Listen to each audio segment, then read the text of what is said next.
Shalom Bapak Ibu Saudara yang dikasihi Tuhan.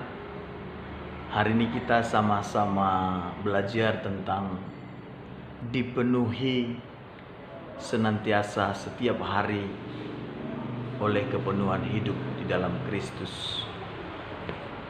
Ada orang yang rindu senantiasa hidupnya dipenuhi dengan kehidupan Kristus. Kehidupan yang senantiasa dipenuhi oleh kuasa otoritas Roh Kudus. Tetapi mungkin dia tidak mengerti bagaimana cara supaya dia dipenuhi oleh kuasa Tuhan, dipenuhi oleh kuasa Roh Kudus.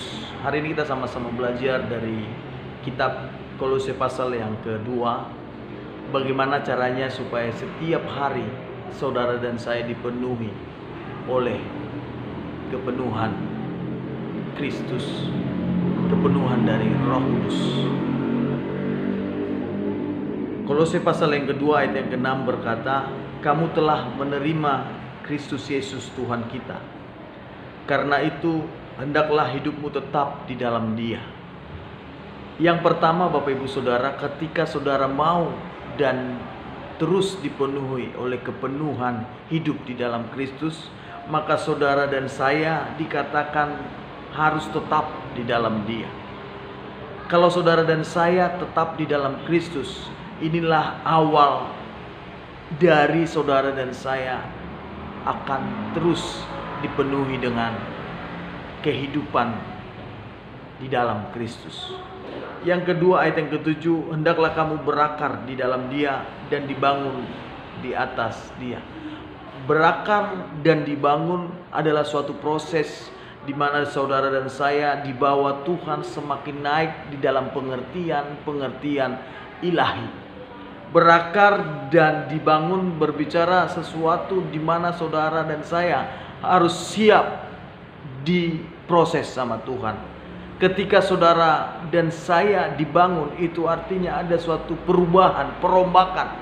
Di mana dulunya mungkin bangunan yang saudara dan saya punya adalah bangunan yang salah, sehingga Tuhan harus menghancurkan bangunan yang lama. Tuhan menghancurkan bangunan di mana ketika bangunan itu masih ada, itu membuat bangunan yang dibangun di atas Kristus akan tidak maksimal. Oleh karena itu kalau hari-hari ini Bapak Ibu Saudara sedang diproses, dihancurkan keegoisan saudara, dihancurkan keinginan daging saudara, di mana saudara dan saya dulu mungkin pernah membangun sesuatu hal yang salah. Kalau Tuhan memproses saudara dan saya untuk saudara dibangun dalam bangunan di atas Kristus dikatakan, maka relakanlah hatimu untuk diproses sama Tuhan. Mungkin sakit karena dulunya saudara sudah dibangun hal-hal duniawi, karakter-karakter yang duniawi. Sekarang Tuhan mau menghancurkan itu, Tuhan mau merombak itu semua dengan bangunan yang baru. Tuhan Yesus memberkati kita. Tetap semangat. Salam miracle.